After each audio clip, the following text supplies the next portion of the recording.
It was Thanksgiving. The table was set with turkey, cranberry sauce, the usual fake smiles. Then my father dropped his knife on the plate, leaned back, and looked straight at me. "You're a leech," he said. The laughter died. "You can't stay after November bills. You're done." Everyone stared at me like I'd already been evicted. My chest burned. My mother didn't say a word. My siblings smirked into their wine. That was the moment I decided I would never sit at their table again, but I wouldn't leave quietly.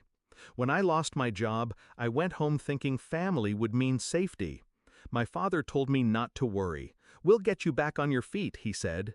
He made me believe I was welcome. At first, it felt like old times. He poured me coffee in the mornings. We watched sports in silence. I thought maybe, just maybe, he respected me still. But respect doesn't survive long under his roof. Soon, the comments started. "Job hunting? Another rejection? You eat more than you earn." By November, every glance felt like an accusation. I just didn't know how far he'd go, until he humiliated me in front of everyone.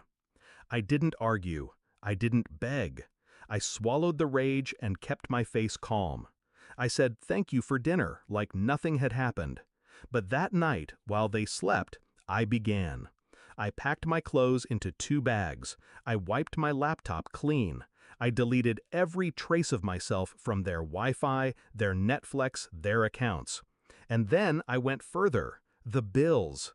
Every one of them, electric, internet, water, was in my name. When I moved back, Dad thought it was easier that way. He handed me the responsibility. He forgot that power in my hands meant power over his house. So I logged in. Click. Electricity canceled. Click. Water shut off. Click. Internet gone. I cut every cord that held his world together. By sunrise, I was gone. My car was packed, my key left on the counter. The house behind me looked normal, but it wasn't. It was a shell waiting to collapse. At 9 a.m. my phone buzzed. Unknown number. I didn't answer. Then came the pounding. He had tracked me down. My new apartment, small but mine. His fists shook the door. His voice bellowed through the wood. "You cut the bills? You think this is a game?" I stayed silent. Let him scream. Let him taste the cold edge of losing control. Through the peephole I saw him, red-faced, hair wild, the great patriarch brought down to begging. Finally, I opened the door a crack. His eyes met mine. For the first time in years, he looked uncertain. "You ungrateful," he started. I cut him off. "You called me a leech. I don't live off you anymore. Now you live in the dark." He froze. He realized. Every bill, every service, his entire house balanced on my signature. I had erased myself from his table, and I took the lights with me. He tried to bargain. "Just put it back, I'll pay you." I smiled. "No, you'll pay the price you set," and I closed the door on him. By evening, I heard from my sister. She texted in rage. "We can't even shower. Dad's furious." I didn't reply. I let them sit in their silence, candles flickering where lights once burned.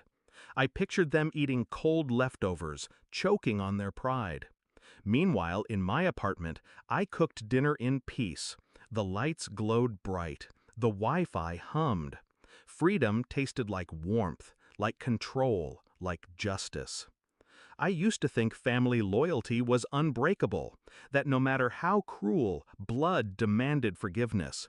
But sitting at that table, with his words cutting deeper than knives, I finally saw the truth. He called me a leech. But leeches don't let go.